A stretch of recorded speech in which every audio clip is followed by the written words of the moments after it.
Hi, I'm Dr. Thaïs Aliabadi. For over 25 years, as an OBGYN, I've helped countless women navigate the challenges of PCOS. I created OV to bring you a scientifically backed solution that supports the symptoms of PCOS with powerful ingredients. OV supports hormone balance, body composition, metabolic support, and beauty from within, giving you a comprehensive approach to supporting your health. It's more than just a supplement. It's a product born from decades of experience and a deep commitment to women's health. Visit OV.com to learn more and start your journey to better health today. That's OVII.com.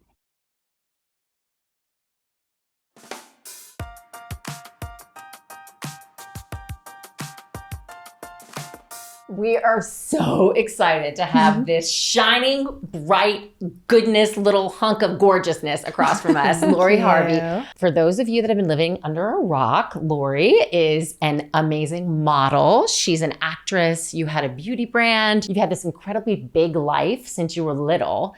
So I'm just honestly, I'm grateful and thankful for the women like you that come on our podcast and talk about the most personal parts of their lives, which is their health journey. Yeah. And I guess I just want to start off by saying, let's talk about, PCOS and endometriosis, and we're going to dive really deeply into that today. Well, I'm really excited for just this conversation to be being had because I feel like it's a topic that is not being had. I mean, of course, me and my friends talk about it, but all of us go see Dr. A. So we all are able to have these conversations with each other. But then when I go and I visit my friends back home in Atlanta or in Memphis or wherever, they have no idea what I'm talking about. And so I think this is a very, very important conversation because so many of us are suffering with it and we all need to, one, be unified, one, be heard. And everybody should be able to feel at home in their body, How did you meet this one? So it's so funny. I actually met her through my mom. So she called me. We were just catching up and she was telling me she was coming to LA and she was like, yeah, I just have all my appointments. And I was like, oh, what appointments do you have? And she's like, I got to go to the doctor. I need to see my gyno, blah, blah, blah. She's running down the list. And so when she said gyno, I was like, oh my gosh, I've been so frustrated. I've been going to my gynecologist because I just been feeling like something's off in my body. But every time I go to her, she's like, you're fine, nothing's wrong. And I was like, but I don't feel fine. Like I feel like something is just off, but obviously I don't know what it is. And so she's like, oh, come see Dr. A. She's amazing. Like if there is something wrong, she'll be able to find it and tell you. And so I remember the first appointment I had, I'm thinking, it's just going to be a normal routine checkup. And she's like, oh, honey, let me tell you, there's quite a few things going on here. And so that's when she told me I had PCOS. That's when she told me I had endometriosis. I used to have the most excruciating periods of my life. Like every single time I felt like I needed to go to the hospital, just like crazy cramps. I'm taking like 800 milligram ibuprofen. Nothing is working, like heating, like it's just like was debilitating. And I just always thought it was normal. They'd be like, oh, just take some Tylenol, you'll be fine. And I'm like, there's no way this is normal. Yeah. And she told me, she's like, yeah, babe, you're right. It was not normal. And I'm so sorry that you've just been living with this and people have been telling you that this is just how it's supposed to be because it's not. So she literally changed my life. I love that. I hear this all the time. She changed my life. She saved my life. But we're talking about Lori Harvey. Yeah. Do you know what I'm saying? That's what hurts me. That's why I have you guys come here. Because if you cannot get someone to listen to you and diagnose you correctly, right, do you think other women have a chance? Exactly. They don't. Yeah. And so what were your symptoms other than painful periods that you started noticing after you got your period? My weight fluctuated like crazy. I would diet for weeks and weeks and weeks, like working out twice a day, only eating carbs if I'm doing like my second workout day, like just like crazy, right, to get to my goal weight. And then I go on vacation for a week. I just like eat a little bit of whatever I want and I blow up like crazy. Like I didn't do anything for the past 2 months, which was also very sad and very disheartening because it's like, darn, I did all this work and then immediately blow back up. But again, everyone's telling me that this is normal and like, oh, maybe, maybe you have food allergies or maybe this or maybe that. Come to find out, I'm doing my blood work and they're like, yeah, you're not allergic to anything. So I'm like, okay, something's not adding up here. My body's not, it's trying to tell me something, but I'm not getting the answers that I need. And then even just down to like all the tests that Dr. A would run, my other gynecologist was not doing that on me. And so, how old were you when you started noticing all these changes? Like with your weight and with the painful periods? And it definitely, since I was a teenager, maybe probably I'd say like 16. Did you have acne? I did. And my skin is super sensitive already. So I'd have like really bad acne. My skin's super reactive. I have rosacea. So any little thing, my skin will react, get really red, really splotchy, rashes, crazy acne. So I would get like, little like facial hair. I'd have like one little long hair that would grow out of my chin, one long one on my chest. And I was like, what's happening? Every time I speak to a PCOS patient, whether they're my relatives or my patients, when you listen to them, a lot of these symptoms obviously start during their teenage years. The most sensitive time in a girl's life, right? You're trying to learn more about your body, to get comfortable in your body, get used to your periods. And there's so many things going on. And on top of that, you add acne, weight fluctuations, mood changes, PMS, whatever it is. Different people have different symptoms. But the one thing that hurts me the most is how, when dismissed, PCOS patients start having disordered eating. Why would you have to starve yourself and don't eat carbs when you're 14? That's not fair. Exactly. That's not fair. You're doing it because nothing else is working. And then you diet doesn't work. You're exercising, you're killing yourself, and your skinny friend is eating whatever she wants. Yeah. So it's so frustrating. And I always say, if you knock on the doors of these eating disorder centers, a lot of these PCOS patients are sitting behind it. Girls who are not privileged, don't have access, don't have educated parents who can take them to doctors. And, they end up being in these eating disorder centers, getting psychiatric help. And no one says, wait a minute, maybe there's a hormone imbalance. Do you know what I'm saying? Yeah. That's what hurts me to my core. So every time someone says, I used to diet, why should you diet when you're 14? That's not fair. Yeah. It's not fair. How many sisters do you have?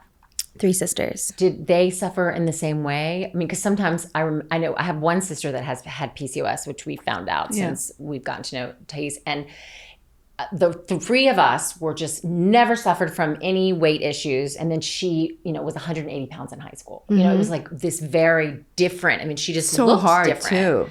One of my oldest sisters has PCOS, but it's something I think that's developed as she's gotten older. It wasn't something that she really struggled with when she was younger.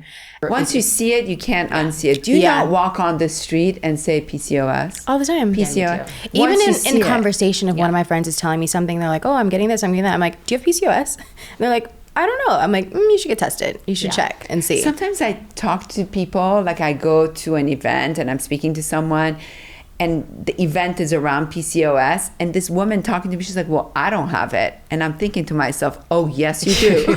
Actually, I have news for you. I have some news for you. Yeah. Here's Do my you card. know that's how bad it is? Yeah. Like we're talking about it, and she's completely dismissing her own symptoms. And even when, Dr. A diagnosed me and my mom were learning about it together because she had never heard of it. It wasn't something that she had struggled with, but it's so interesting because so many of my friends struggle with PCOS, and it's something that none of us were educated on.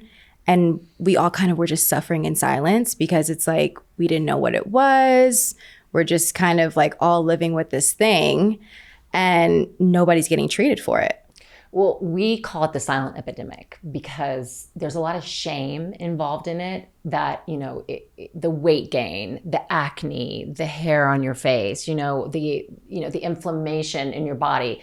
It's sort of not talked about. First of all, people until very recently didn't even know what it was. So there was this feeling of that. And then the other part. They still don't, but we're working on it. We're working on it. But the other part is this shame that's attached to it. It sort of is what I look at with menopause, how that used to be. There was a lot of shame about going into menopause. It was, we didn't talk about it. And then now there's been this revolution. And I think PCOS, my hope, and I know your hope is that we're changing that, and that we're shining a light, and having you on this podcast is such a step in that right direction, where a little girl in Atlanta, Georgia can see this podcast or listen to this podcast or see your Instagram and really say, hey, if this gorgeous, amazing person could go through this and come out the other side and be this, then I have a shot. Yeah. And I think it makes me really emotional thinking about it, because like you said, Lori Harvey couldn't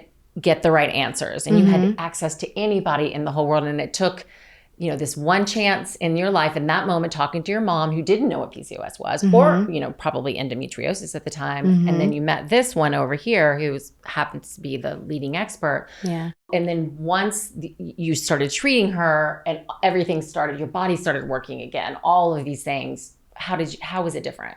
I feel like just as women, it's so normalized for us to kind of just suffer in silence. And so, I had seen doctors in Atlanta when I was there. I saw a few doctors in LA when I moved here. And when you keep telling these doctors who are supposed to be there to help you that you don't feel right and something's off, and they keep telling you you're fine, it's almost like you're getting gaslit, you know? And so then you start questioning yourself. And so then you start to normalize all of these feelings, thinking, okay, cool, they're saying I'm okay and everything's fine. So I guess this is something that I just have to live with and just figure out how I can balance it. But then kind of like to Dr. A's point, you develop these almost disorders with eating. And then, you have this weird relationship with food. And then you have this weird relationship with working out, because it's like you're going so hard to reach your goals. And then you get to that point and then you have one day, one cheat meal, and it's like you're back to ground zero. So once I met Dr. A, and she got me diagnosed, and she was like, okay, cool, we're going to get you on metformin, which completely changed my life. It just like regulated my blood sugar and literally got my body to normal, to where I can eat normally, work out normally, and I'm not gaining weight or losing weight at, an alarming rate. Everything is just normal. My hormones are leveled out, and I'm like, oh, I feel good in my body finally for once. And I feel like what I should have been feeling like at 16. I say there are like core systems that work together and interact with one another. And that's why PCOS patients all have different symptoms, because these core systems affect different people differently, and they interact differently in different patients. The first system is the brain ovary axis. It's the hormones. In PCOS patients, generally speaking, the hormone secretion from the brain is a little off. So they get more secretion of the LH versus the FSH hormone that regulates the ovary. And it causes the release of androgens from the ovaries that can affect your periods. It can make it irregular. So that's number one. And a lot of that part of it, that's why, if you talk to doctors, they just give you birth control pill, which is fine because the birth control pill can actually help this axis. The second core system is insulin resistance. At its core, PCOS patients have insulin resistance, and 75% of them gain weight or their weights fluctuate. But, because you had a good diet, you exercised. Do you know what I'm saying? So you are not an extreme case of PCOS. There are extreme cases of PCOS out there that are just devastating to watch. But this insulin resistance at its core means that your body does not process carbohydrate like the person next to you. So when you eat carbohydrates and your body breaks it down into glucose, glucose stimulates your pancreas to release a hormone called insulin. The job of insulin is it opens up the receptors on the surface of the cell. The receptors grab the sugar, put it into the cell where it turns into energy. This is what's supposed to happen. But PCOS patients have insulin resistance. I have insulin resistance. A lot of people have it. You don't have to have PCOS to have insulin resistance. But what happens is when we eat carbohydrates and our body releases insulin, the receptors don't respond to insulin. So the sugar bounces in the blood, pushes the insulin up, and this high insulin does two things to the body. One, it tells your body, well, the cells are not using this sugar. Let's take this sugar and store it as fat in a simple way. That's why patients gain weight.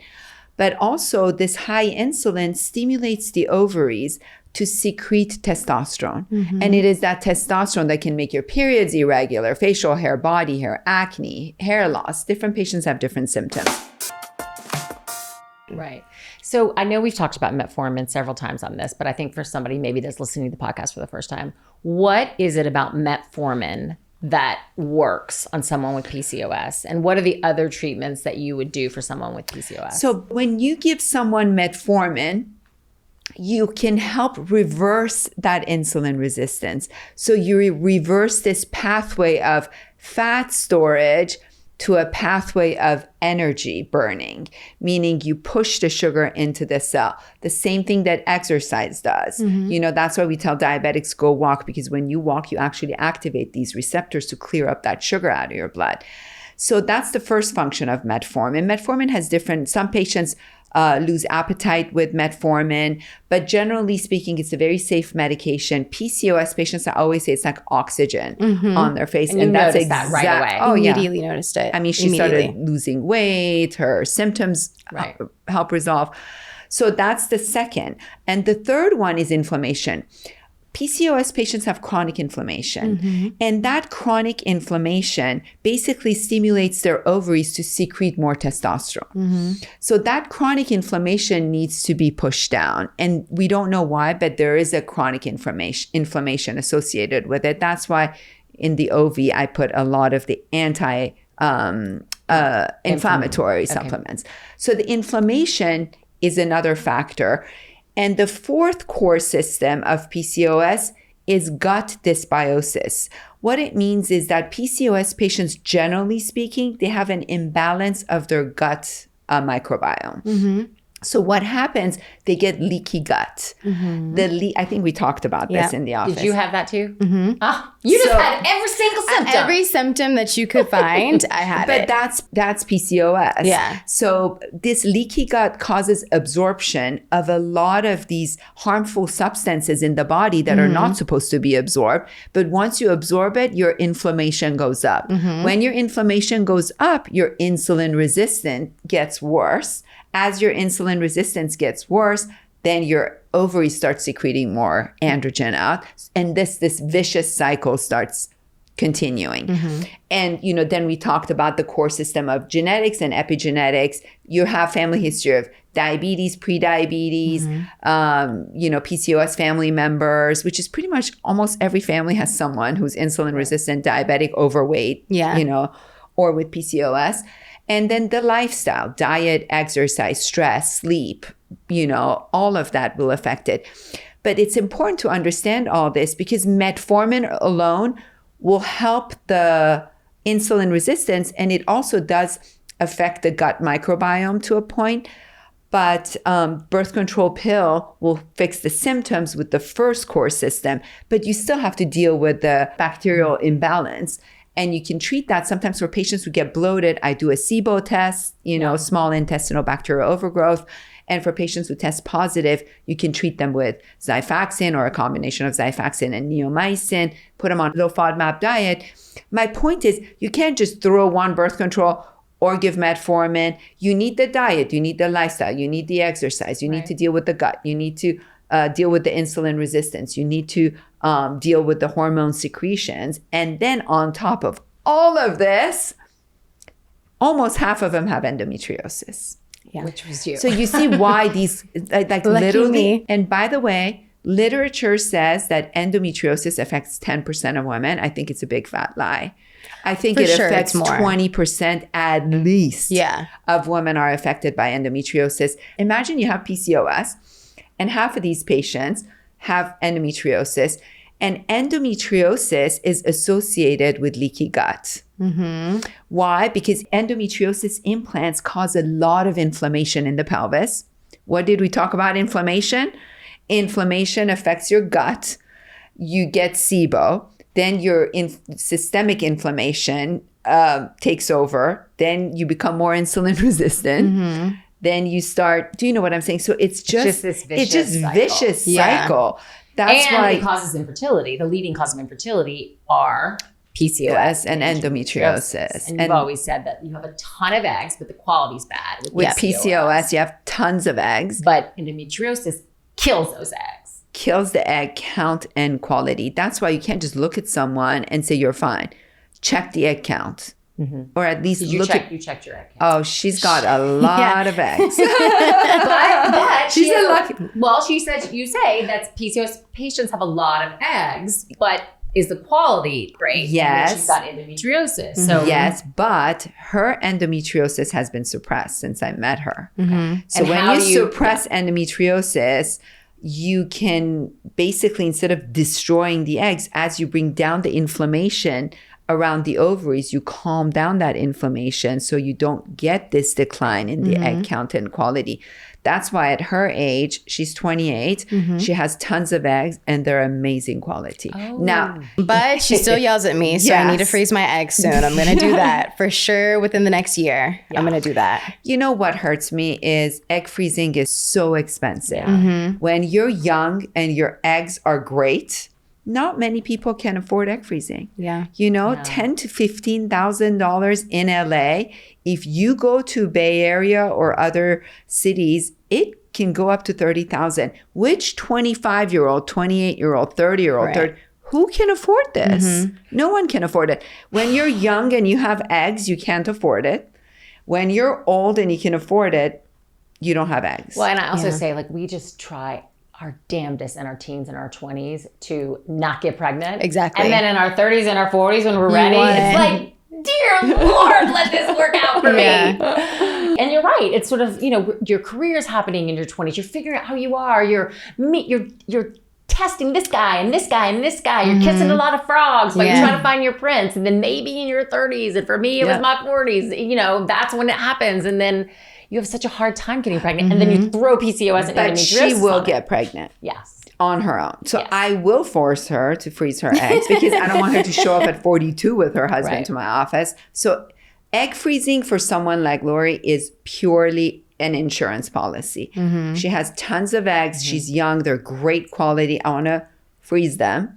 But then if she comes to me 3 years from now, 4 years from now, and she's ready to have a baby, once I stop her treatment, I will keep her on her metformin. She will get pregnant.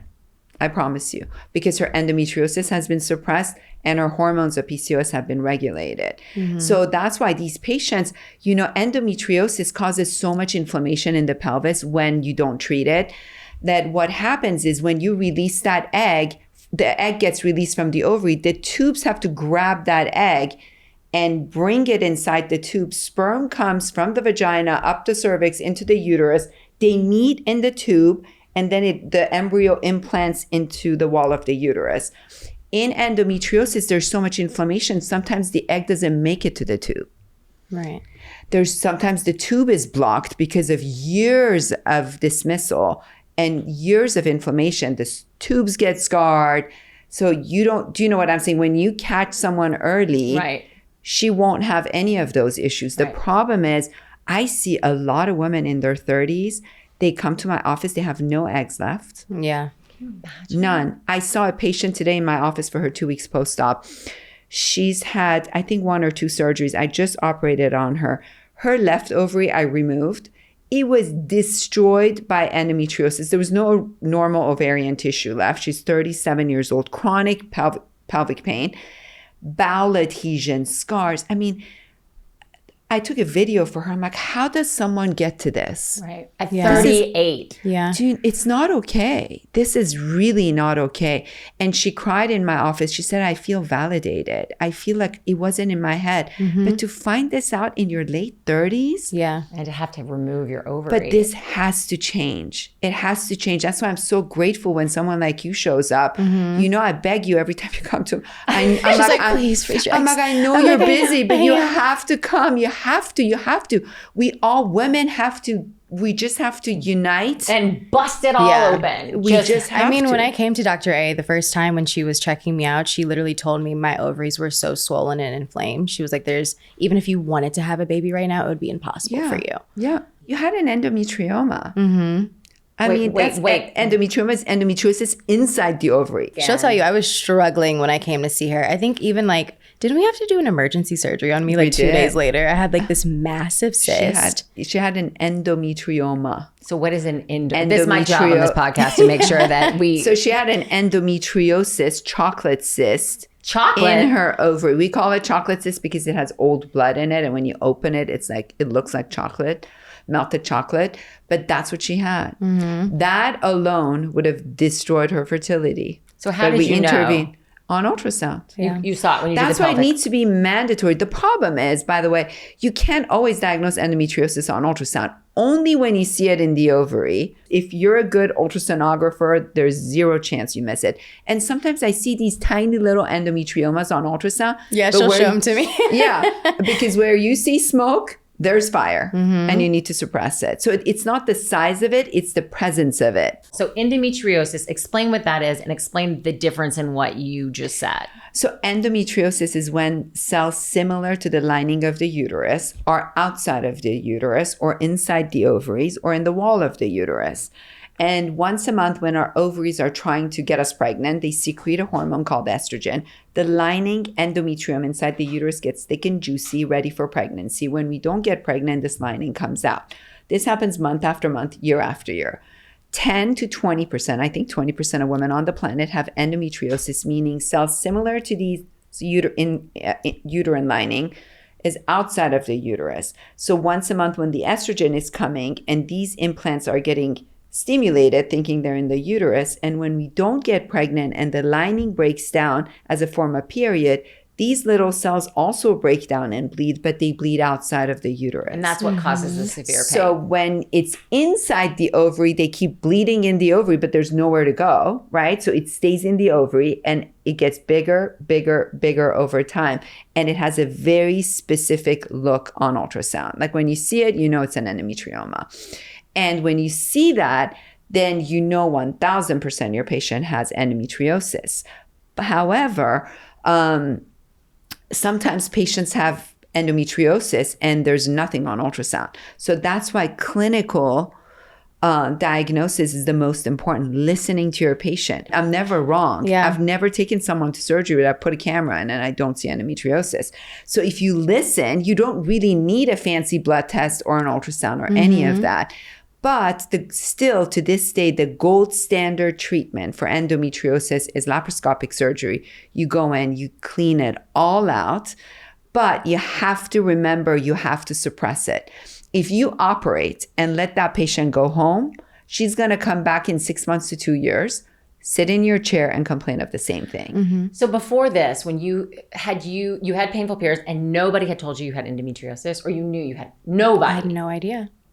They just told me this is normal. This is just how it's supposed to be.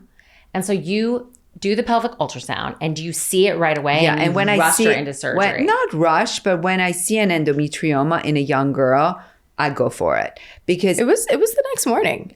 Oh, was it? You must have been in pain. It was rushed because it was so big and I was supposed to be traveling to Paris for that's work. what it is. And she was like, absolutely, I cannot let you get on the plane if this bursts. And hers was really big. yeah. Did it hurt before that? Yeah. Yeah, and I was like super swollen. I was Bloated. irritable. I was breaking out. It was all these things. And I was like, what is happening to me? And she was like, babe, we need to go into surgery tomorrow. Like, I can't let you get on a plane with this. I love that you actually video your surgeries because she shows you afterwards. Mm-hmm. Look at this. Always. It was huge. Always. Because you know what's going to happen. I mean, I have pathology to prove it, but someone's going to say, well, how do you know she had it? I like go zoom into it. It was videotape like all of this it. big. Yeah. Hers was huge. huge. Oh, and for somebody that young. So that would have just That would have destroyed Right. her ovaries. And to add to that, endometriosis patients, generally speaking, have a higher chance of ovarian cancer. And the two types of ovarian cancer is clear cell and endometrioid ovarian cancer, aggressive ones. Usually they start after menopause. So one thing I do is if I have a patient that I've diagnosed with endometriosis after menopause, I remove their ovaries. Personally, that's mine. That's not, but maybe that's why in 24 years of practice, I've never lost a patient to cancer So you have menopause. under my care. So if you have menopause and you get your ovaries removed, what are your ovaries doing for you? After menopause, they're not doing anything. So I wait until patients are completely in menopause. The one thing to remember, and I want you to remember, if when you're menopausal, hopefully I'm not practicing. I'm going to be calling you. Actually, I'm going to be like, can you come back for me, please? Don't call me when you're menopausal. So patients with endometriosis, I want you to listen to this. These, even if you remove your uterus, you can have endometriosis implant in the pelvis. So after menopause, when you give hormone replacement to these women, what are you giving them? You're giving them estrogen. What stimulates endometriosis?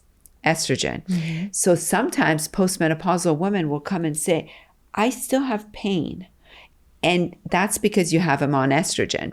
Usually we combine estrogen with progesterone because unopposed estrogen after menopause can cause uterine cancer. So we add progesterone to block the uterine cancer that unopposed estrogen can create. However, a lot of endometriosis patients, because of adenomyosis, heavy bleeding, painful periods, at some point everything comes out in them. Great. But these patients go to the doctor and the doctor says, well, you don't have a uterus, so you don't need progesterone. I'm only going to give you unopposed estrogen because you don't have a uterus. Some of these women have their ovaries in.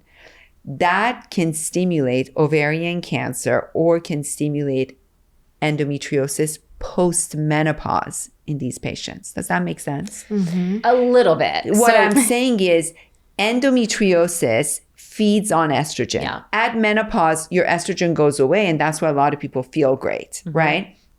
However, they still have a small chance of these ovaries turning into ovarian cancer.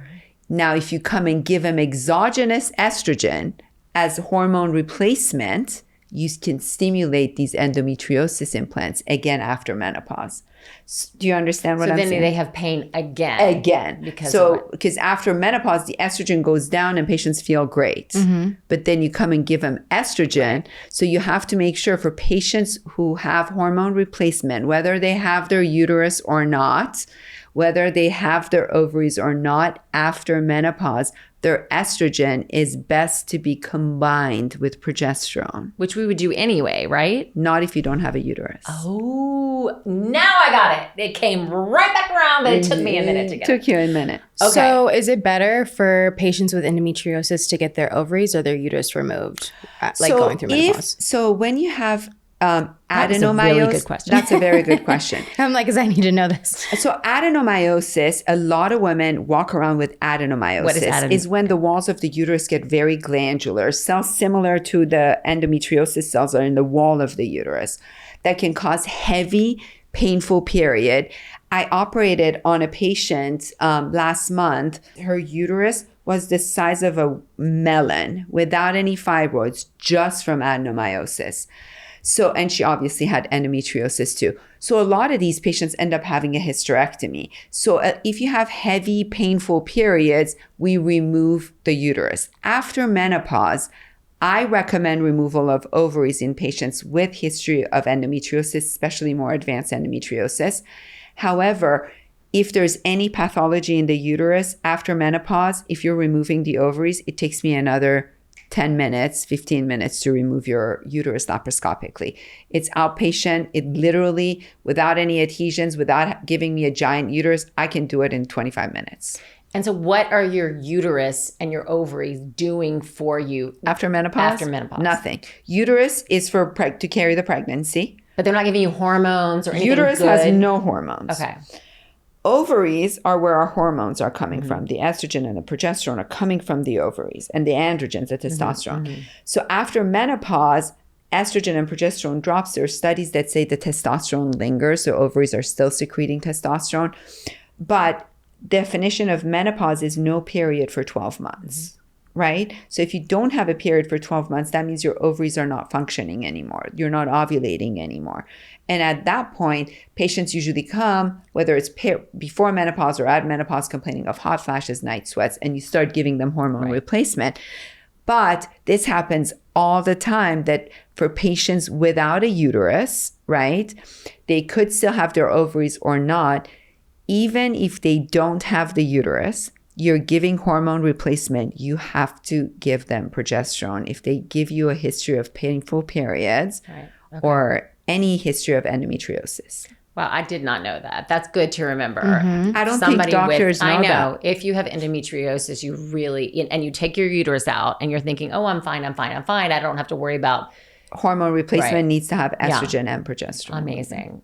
See, you learn something every day. In so many words, Dr. A just needs to go do a seminar with every doctor Can I in the tell world you- and just educate them so they can be educating us. Can I tell you what my dream is? I'm going to say it until it happens because I'm going to do it. You know what my dream is? I want the attention of women in the world for 20 minutes. I want 20 minutes of silence, and I want to have the mic and I want to talk to these women. I'm going to eradicate infertility. Well, not completely, but do you know what I'm saying? Yeah. I will bring awareness to endometriosis, to PCOS, to eating disorder, to breast cancer, lifetime risk of breast cancer. All I need is their attention. I swear I don't even need 20 minutes. If you give me 5 minutes per topic, you listen to all sorts of things all day long.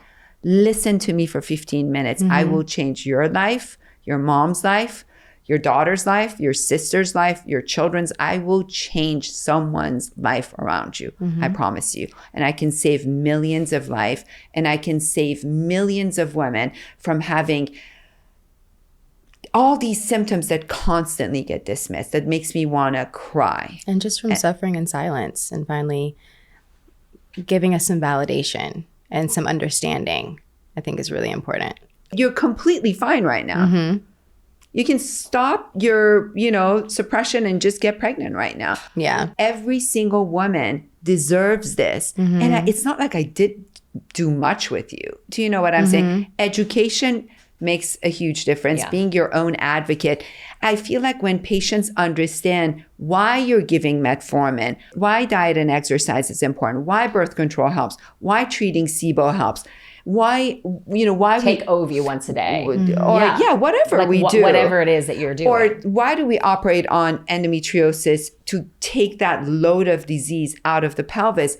If you understand it, then you become your own advocate, and your compliance with medication goes up. If I had thrown metformin at you, chances are, because patients have side effects when they started, you would have tried and then you would have stopped. Yeah. But when you understand that this will change you from inside, then compliance goes up and patients start feeling better, because your body's not a light switch. She didn't get better within a week. She's been consistent. You're very consistent. When I first met Dr. A and how this whole thing came about, I met her on another podcast, and she talked about her breast cancer journey and how she saved her own life. And then she started talking about PCOS, and I had never heard of it. And then she started saying things as I learned it. Well, there's also some natural things that you can do that will work on all these systems. So it's not like taking a vitamin, like a vitamin D. It's actually taking these ingredients that are really active. And that's when we started OV and we created this whole system.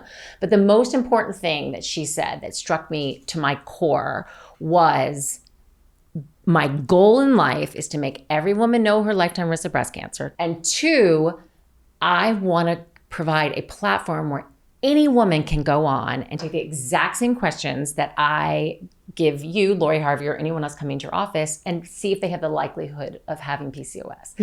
And I think that that's the whole point of all of this, is the point of you coming on here. It's the point of us doing this podcast. We need to blow up the system that doesn't serve us.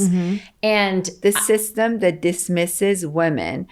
In this healthcare system, women are considered crazy, anxious, paranoid, hypochondriac until proven otherwise. And I've literally watched some of my closest friends that are in their 30s that are now trying to get pregnant, trying to have kids, or trying to even freeze their eggs. And I've watched them struggle with that process and maybe only be able to get 3 or 4 eggs out after they've tried so many times, and just how disheartening that has been. And it really is important, but it's like they weren't educated on that 10 years ago in their 20s, when they should have been doing it, because they had doctors that were like, oh yeah, no, you're fine, you're good, don't worry about it, everything's normal, everything's good, when they actually were struggling with endometriosis, they actually were struggling with PCOS, but no one was running these tests on them.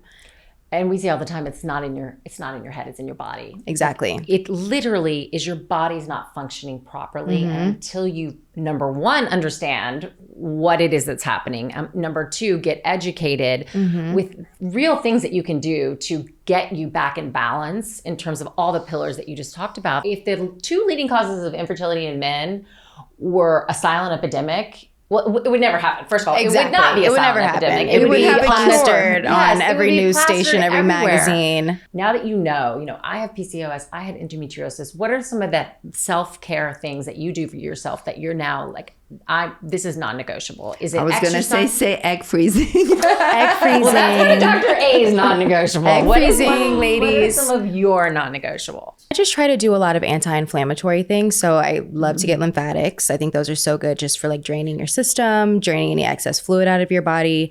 And then I try to do like an anti-inflammatory diet. I got my like an extensive blood work panel done so I could see kind of, even though I necessarily don't have any food allergies, but just maybe some food sensitivities or things that maybe can cause swelling in the body and inflammation. So I'll try to do like bone broth in the mornings. That just really helps, especially it's really good for my gut. And then just I do really low impact training also. I'm like such an advocate for Pilates. Me too. After years of just pounding. And now knowing that that's really like, it's not great. Be kind to yourself. And that can increase inflammation in your body. And it's really, it can be really taxing. And also I have never been more lean and toned in my life doing Pilates. And it really, really works. So that combined with an anti-inflammatory diet, combined with regular lymphatics and massages and just keeping the inflammation down, I'm good. But look how she's touching all those core systems and pillars that you just talked about. She does the diet. She does the exercise. She's bringing down her inflammation. She's taking care of her gut dysbiosis. She's, I mean, you literally you're taking your metformin. That's why, you look amazing. You feel amazing. I'm so proud of you. Thank you. And I've never felt more at home in my body than I do now. I love hearing that. Yeah. Well, and I think that's why it's so meaningful that you're here and that you're using your platform to help the world and help women, because our platform's getting bigger. This little podcast is the little engine that could, and we're getting out there, but it's just, that's why we're so grateful for you to come here and take time out. And I know you have this crazy, busy, amazing life, but this is important. It's important that we take the shame away from these topics. It's important that we shine a light on these topics. It's important that we talk to each other because, like I said, the system it hasn't been working for us in a really long time, if ever. Before you leave, give us what's happening now in Lori's life. In Lori lands, she is a budding new actress, so that's really exciting. Well, and I know that you're single because otherwise it'd be blasted everywhere on earth. I know. I read this amazing article where you said, I want to be dating on my own terms now, and at 28, like, what does that mean for you? Like, what are some, again, I always ask people this because I have my second husband right now, and I wrote on a piece of paper every single thing that I wanted, and I lit it under a moon, ran around naked, and he came into my life. Don't do that. It happened. Do it. I think definitely just figuring out what your non-negotiables are for sure. Yeah. When you're in your early 20s, I always say also before, your frontal lobe fully develops, sometimes you are more willing to compromise on things that you really want, or you kind of will fall in love with the idea or the potential of somebody and then not realizing that person might not actually ever reach that potential. So figuring out what your non-negotiables are, never waver on them. And if also just not being afraid to walk away from something that is not fulfilling you, making you happy, serving you, bringing out the best in you, being able to walk away from that and be like, okay, this isn't for me. And let me move on. And not feeling any shame about that. I feel like as women, they try to shame us into, you have to stay with this one person, or no, because what are people going to think? F what people think. It's your life. And you have to be happy and you have to be fulfilled with that at the end of the day. So whatever that looks like, go do that. And that's why I think egg freezing, sorry, I don't want to go back to it. That's why you need to freeze your eggs. But if you freeze your eggs, then that pressure, you need to get married. So it doesn't matter who shows up when you're 36, just get married because you want to have kids. No, you might find that amazing prince a year from now, a month from now, or 6 years from now, and it's okay to wait. Yeah, and then there's no pressure. Now there's no pressure. So if you're watching the podcast, I mean, you can hear it in your voice too, but for all of these young girls that can look at you and say, okay, I have this, and I have suffered in silence, and there's no shame in my weight gain. There's no shame in my acne. There's no shame. There are solutions. And now that I'm educated, I can end up like this. So I can't thank you enough. You're really going to change so many lives today by coming on our podcast. Thank you. Thank you so much for having me too. Thank you.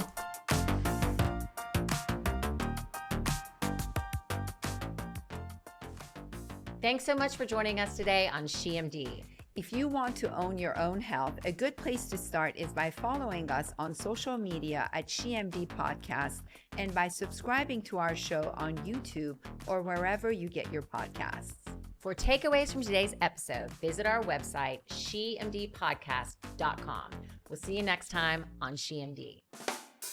This podcast is for educational and entertainment purposes only. It is not intended as a substitute for a physician's medical advice. You should regularly consult your medical provider in matters relating to your own health.